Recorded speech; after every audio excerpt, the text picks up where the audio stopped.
جناب رسول کریم محمد مصطفیٰ صلی اللہ علیہ وسلم سے پہلے تمام ہی انبیاء کرام پر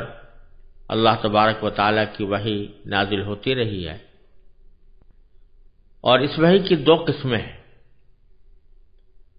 ایک وحی وہ ہے جو اللہ تبارک و تعالیٰ اپنے پیغمبروں کو مختلف مواقع پر کچھ ہدایات عطا فرمانے کے لیے نازل فرماتا ہے، لیکن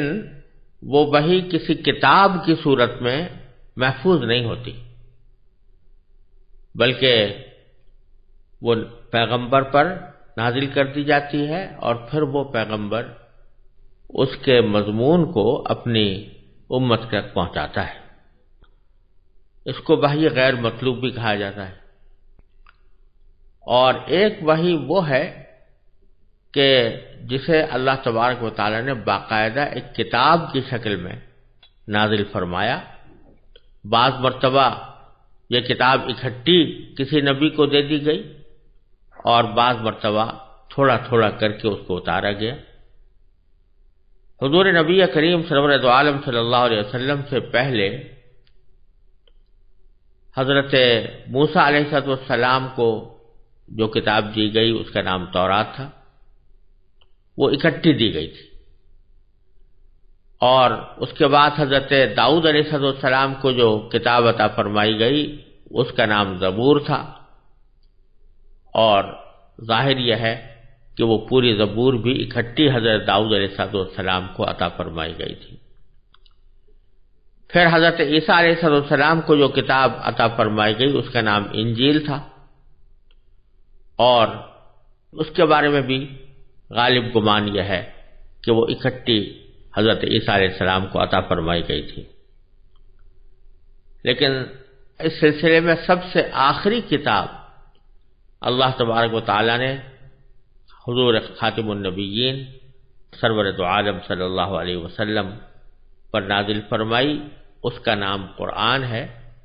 اور یہ اکٹھی نازل کرنے کے بجائے اس میں طریقہ یہ اختیار کیا گیا کہ وہ تھوڑی تھوڑی کر کے اتاری گئی، یعنی حالات اور مواقع کے لحاظ سے اللہ تبارک و تعالیٰ کو جو ہدایات عطا فرمانی تھی وہ ان حالات اور مواقع پر تھوڑی تھوڑی کر کے نازل کی گئی، اور اس طرح قرآن کریم 23 سال میں مکمل ہوا۔ اس کتاب کا نام قرآن رکھا گیا۔ یوں تو قرآن کریم کے کئی نام ہیں، جن میں سے کچھ نام ایسے ہیں جو قرآن کریم نے خود استعمال فرمائے ہیں۔ ایک نام قرآن ہے، ایک فرقان ہے، ایک ذکر ہے، اور ایک الکتاب ہے۔ الکتاب کا مطلب ہے مخصوص کتاب، اور وہ مخصوص کتاب اس لیے قرآن کریم کو کہا جاتا ہے کہ اس سے زیادہ معتبر، مستند اور صحیح کتاب کوئی اور نہیں ہو سکتی، اس لیے اس کو الکتاب کا نام دیا گیا۔ وَأَنزَلْنَا إِلَيْكَ الْكِتَابَ لِتُبَيِّنَ لِلنَّاسِ مَا نُزِّلَ إِلَيْهِمْ، وہاں الکتاب سے مراد قرآن کریم ہے۔ اسی طرح قرآن کریم کا دوسرا نام الذکر بھی ہے۔ اِنَّا نَحْنُ نَزَّلْنَا الذِّكْرَ وَإِنَّا لَهُ لَحَافِظُونَ، قرآن کریم نے فرمایا کہ ہم نے ہی یہ ذکر نازل کیا ہے اور ہم ہی اس کی حفاظت کرنے والے ہیں۔ ذکر کے لفظی معنی نصیحت کے ہوتے ہیں، تو چونکہ یہ کتاب سراپا نصیحت ہے اس لیے اس کا نام الذکر بھی ہے۔ تیسرا نام الفرقان۔ الفرقان کے لفظی معنی ہوتے ہیں وہ چیز جو حق اور باطل کے درمیان تمیز پیدا کر دے، حق اور باطل کے درمیان فرق کو کھول کھول کر بیان کر دے، حق اور باطل کے درمیان واضح امتیاز پیدا کر دے، فرق کرنے والا، یعنی حق اور باطل میں فرق کرنے والا۔ اس لیے بعض اوقات اس کا ترجمہ معیار سے بھی کیا جاتا ہے کہ وہ معیار جس کی بنیاد پر حق اور باطل میں فرق کیا جائے۔ تو قرآن کریم کا تیسرا نام الفرقان بھی ہے، اور قرآن کریم نے سورہ آل عمران کے شروع میں یہی نام قرآن کریم کے لیے استعمال فرمایا، وَأَنزَلَ الْفُرْقَانَ، کہ اللہ تعالیٰ نے فرقان نازل فرمایا۔ اور تیسرا نام جو زیادہ مشہور و معروف ہے اور ہر شخص اس کو جانتا ہے، وہ القرآن ہے۔ القرآن کے لفظی معنی ہے وہ کتاب جو پڑھی جائے، وہ چیز جو پڑھی جائے، اور یہاں مراد ہے وہ کتاب جو پڑھی جائے، کیونکہ اس کا جیسا کہ آپ آگے دیکھیں گے کہ اس کتاب کا آغاز ہی پڑھنے کے حکم سے ہوا، اقرأ بسم ربک الذی خلق۔ اور یہ ایک حقیقت ہے کہ ساری دنیا میں سب سے زیادہ پڑھی جانے والی کتاب یہی قرآن ہے، تو القرآن کے معنی ہوئے وہ کتاب جو پڑھی جائے، پڑھی جانے والی کتاب۔ یوں تو بہت سی کتابیں پڑھی جاتی ہیں، لیکن اس کے پڑھے جانے کی خصوصیت ایک تو یہ ہے کہ دنیا میں کوئی کتاب اتنی زیادہ نہیں پڑھی جاتی جتنی یہ قرآن پڑھی جاتی ہے۔ اس کا اندازہ آپ کو اس سے ہو سکتا ہے کہ دنیا کے کسی بھی خطے میں کوئی لمحہ ایسا نہیں ہے جس میں کہیں نہ کہیں قرآن کریم پڑھا نہ جا رہا ہو، کیونکہ آپ جانتے ہیں کہ دنیا گول ہے اور ہر لمحے کہیں سورج نکل رہا ہے، کہیں سورج غروب ہو رہا ہے، اور کہیں فجر کا وقت ہے، کہیں اشراق کا وقت ہے، کہیں ظہر کا وقت ہے، کہیں عصر ہے، کہیں مغرب ہے، کہیں عشاء ہے، اور کوئی وقت ایسا نہیں ہے کہ جو زمین کے کسی نہ کسی خطے پر کسی نماز کا وقت نہ ہو، اور نماز کے اندر سورہ فاتحہ پڑھی جا رہی ہے، قرآن کریم پڑھا جا رہا ہے۔ تو جہاں جہاں نماز ہو رہی ہے وہاں قرآن کریم پڑھا جا رہا ہے، لیکن اس کے علاوہ بھی جہاں جہاں مسلمان آباد ہیں الحمدللہ ان کے اندر یہ جذبہ موجود ہے کہ وہ نمازوں کے علاوہ بھی قرآن کریم کی تلاوت کریں، بچوں کو قرآن کریم پڑھایا جاتا ہے، حفظ کرایا جاتا ہے۔ اس لحاظ سے یہ دعویٰ کسی طرح بھی مبالغہ نہیں ہے کہ اس دنیا میں سب سے زیادہ پڑھی جانے والی کتاب قرآن کریم ہے، اور یہ اللہ تبارک و تعالی نے ایک قرآن کریم کی خصوصیت جس کو معجزہ بھی کہا جا سکتا ہے یہ رکھی ہے کہ کافر لوگ تو جب قرآن کریم نازل ہوتا تھا تو یہ کہتے کہ لا تسمعوا لهذا القرآن والغوا فیہ،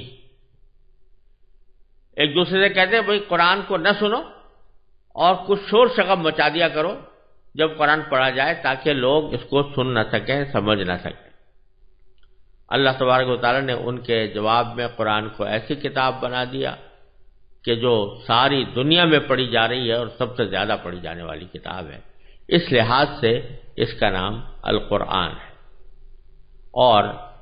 اس کے ادب کی خاطر، اس کی حرمت کی خاطر اس کے ساتھ کبھی کریم لگا دیا جاتا ہے، انہ لقرآن کریم، کہیں مجید لگا جاتا ہے، قرآن مجید کہا جاتا ہے، ہم اردو میں بولتے ہوئے قرآن پاک بھی کہہ دیتے ہیں، تو یہ ضرور کہنا چاہیے تاکہ اس کی عظمت کا احساس ہو، لیکن نام قرآن کا اور القرآن ہے۔ یہ قرآن جیسا میں نے پہلے عرض کیا 23 سال کی مدت میں نبی کریم صلی اللہ علیہ وسلم کے اوپر وقتاً فوقتاً نازل ہوا۔ کس طرح نازل ہوا اس کی کچھ تفصیل حضرت عائشہ صدیقہ رضی اللہ تعالی عنہا نے ایک حدیث میں بیان فرمائی ہے، اور اس حدیث میں حضور نبی کریم صلی اللہ علیہ وسلم پر نازل ہونے والی وحی کی مختلف صورتیں بیان فرمائی گئی ہیں،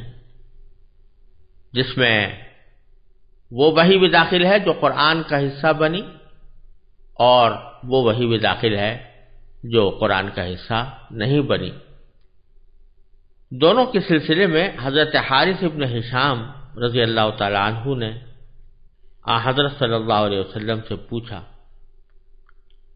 کہ آپ پر وحی کس طرح آتی ہے؟ تو حضرت عائشہ صدیقہ رضی اللہ تعالیٰ فرماتی ہیں کہ حضرت حارث ابن ہشام کے اس سوال کے جواب میں نبی کریم سرور دو عالم صلی اللہ علیہ وسلم نے ارشاد فرمایا کہ کبھی تو مجھے گھنٹی کسی آواز سنائی دیتی ہے، اور وحی کی یہ صورت یعنی گھنٹیوں کسی آواز آنا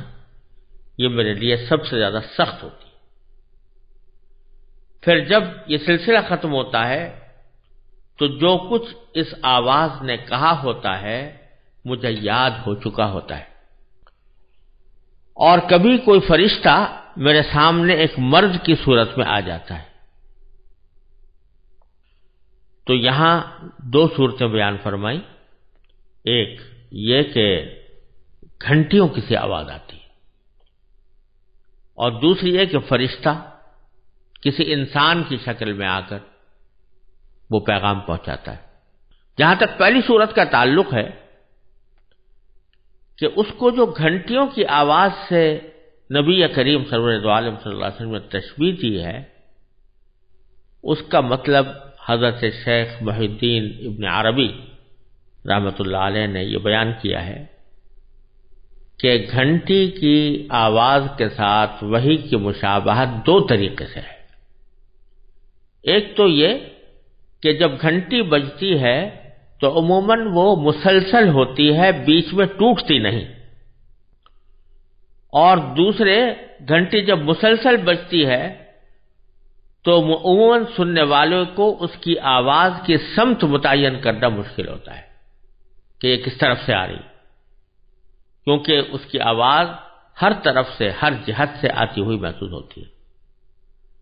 اور اللہ جل جلالہ کے کلام کی بھی یہ خصوصیت ہے کہ اس کی کوئی ایک سمت نہیں ہوتی،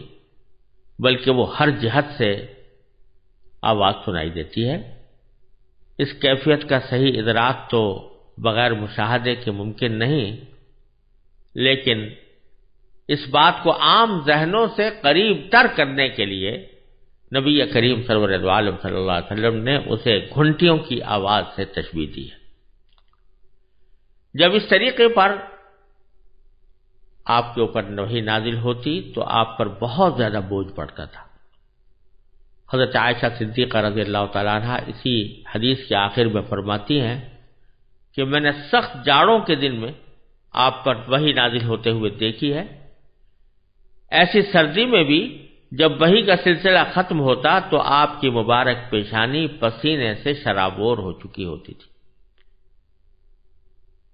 اور ایک روایت میں حضرت عائشہ رضی اللہ تعالی عنہا بیان فرماتی ہیں کہ جب آپ پر وحی نازل ہوتی تو آپ کا سانس رکنے لگتا، چہرہ انور متغیر ہو کر کھجور کی شاخ کی طرح زرد پڑ جاتا، سامنے کے دانت سردی سے کپکپانے لگتے، اور آپ کو اتنا پسینہ آتا کہ اس کے قطرے موتیوں کی طرح ڈھلکتے ہوئے محسوس ہوتے تھے۔ وحی کی اس کیفیت میں بعض اوقات اتنی شدت پیدا ہو جاتی تھی کہ آپ جس جانور پر اس وقت سوار ہوتے وہ آپ کے بوجھ سے دب کر بیٹھ جاتا۔ اور ایک مرتبہ آپ نے اپنا سر مبارک حضرت زید بن ثابت رضی اللہ تعالی عنہ کے زانوں پر رکھا ہوا تھا۔ اسی حالت میں وحی نازل ہونی شروع ہوئی تو حضرت زید کی ران پر اتنا بوجھ پڑا کہ وہ کہتے ہیں مجھے ایسا لگتا تھا کہ ران ٹوٹ جائے گی۔ بعض اوقات اس وحی کی ہلکی ہلکی آواز دوسروں کو بھی محسوس ہوتی تھی۔ حضرت عمر رضی اللہ تعالی عنہ فرماتے ہیں کہ جب آپ پر وحی نازل ہوتی تو آپ کے چہرہ انور کے قریب شہد کی مکھیوں کی بھنبھناہٹ جیسی آواز سنائی دیا کرتی تھی۔ یہ وحی کی پہلی صورت تھی۔ وحی کی دوسری صورت یہ تھی کہ فرشتہ کسی انسانی شکل میں آپ کے پاس آ کر اللہ تعالیٰ کا پیغام پہنچاتا تھا۔ ایسے مواقع پر عموماً حضرت جبرائیل علیہ السلام، ایک مشہور صحابی ہیں حضرت دحیہ کلبی رضی اللہ تعالیٰ عنہ، ان کی صورت میں تشریف لایا کرتے تھے۔ حضرت دحیہ کلبی رضی اللہ تعالیٰ عنہ صحابہ کرام میں اپنے حسن و جمال کے لحاظ سے مشہور تھے۔ حضرت جبریل علیہ السلام انہی کی شکل میں حضور اقدس صلی اللہ علیہ وسلم کی خدمت میں حاضر ہوتے، البتہ بعض اوقات کسی دوسری صورت میں بھی تشریف لائے۔ اور جب حضرت جبریل علیہ السلام انسانی شکل میں آ کر وحی کا پیغام پہنچاتے تو یہ صورت نبی کریم سرور دو عالم صلی اللہ علیہ وسلم کے لیے سب سے آسان ہوتی تھی۔ وحی کی تیسری صورت یہ تھی کہ حضرت جبریل علیہ السلام کسی انسان کی شکل اختیار کیے بغیر اپنی اصل صورت میں دکھائی دیتے تھے، لیکن ایسا آپ کی تمام عمر میں صرف 3 مرتبہ ہوا ہے۔ ایک مرتبہ اس وقت جب آپ نے خود حضرت جبریل علیہ السلام کو ان کی اصل شکل میں دیکھنے کی خواہش ظاہر فرمائی تھی، اور دوسری مرتبہ معراج میں، اور تیسری مرتبہ نبوت کے بالکل ابتدائی زمانے میں مکہ مکرمہ کے مقام اجیاد پر حضرت جبریل علیہ السلام کو آپ نے اپنی اصلی صورت میں دیکھا۔ پہلے 2 واقعات تو صحیح سند سے ثابت ہیں، البتہ یہ آخری واقعہ سنداً کمزور ہونے کی وجہ سے مشکوک ہے، جیسا کہ حافظ ابن حجر رحمۃ اللہ علیہ نے بخاری شریف کی شرح میں یہ بات ارشاد فرمائی۔ وحی کی چوتھی صورت براہ راست اور بلا واسطہ اللہ تبارک و تعالی سے ہم کلامی کی بھی ہوتی ہے۔ یہ شرف حضور اقدس صلی اللہ علیہ وسلم کو بیداری کی حالت میں صرف ایک بار یعنی معراج کے وقت حاصل ہوا، البتہ ایک مرتبہ خواب میں بھی آپ اللہ تعالی سے ہم کلام ہوئے، جیسا کہ علامہ جلال الدین سیوطی نے الاتقان میں اس کی وضاحت فرمائی ہے۔ وحی کی 5ویں صورت یہ تھی کہ حضرت جبریل علیہ السلام کسی بھی صورت میں سامنے آئے بغیر، یعنی نہ تو انسان کی صورت میں آتے تھے نہ اپنی اصل صورت میں، اس کے بغیر آپ کے دل مبارک میں کوئی بات ڈالتے تھے، جس کو القاء بھی کہا جاتا ہے،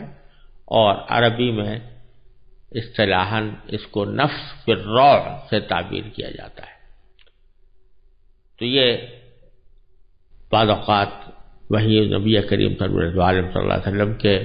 قلب مبارک پر اس طرح بھی نازل کی جاتی تھی کہ براہ راست قلب کے اوپر، دل کے اوپر کوئی بات ڈال دی گئی، اور وہ فرشتے کے ذریعے ڈالی جاتی تھی، لیکن سرکار دو عالم صلی اللہ علیہ وسلم کو پورا یقین ہو جاتا تھا کہ یہ بات جو میرے دل میں ڈالی گئی ہے یہ اللہ تبارک و تعالیٰ کی طرف سے وحی ہے۔ انبیاء کرام کے سوا کسی کو بھی اس بات کا یقین حاصل نہیں ہو سکتا کہ جو بات اس کے دل میں آ رہی ہے وہ اللہ تعالیٰ نے ڈالی ہے یا اللہ تعالیٰ نے بھیجی ہے یا کسی فرشتے کی ڈالی ہوئی ہے، لیکن اللہ تبارک و تعالیٰ جب کسی کو اپنا پیغمبر بناتے ہیں اور اس کو نبوت کا فریضہ سونپتے ہیں تو پھر اس کو یہ علم بھی عطا فرماتے ہیں، وہ اس بات میں تمیز کر سکتا ہے کہ دل میں جو باتیں آ رہی ہیں کون سی میری اپنے ذاتی خیالات ہیں اور کون سی باتیں ایسی ہیں جو اللہ تبارک و تعالیٰ کی طرف سے میرے دل میں ڈالی جا رہی ہیں۔ اور جب نبی کو یقین ہو جاتا ہے کہ یہ اللہ تعالیٰ کی طرف سے دل میں ڈالی ہوئی بات ہے تو اس کو وہ وحی قرار دے کر اس کو اپنے لیے حجت سمجھتا ہے۔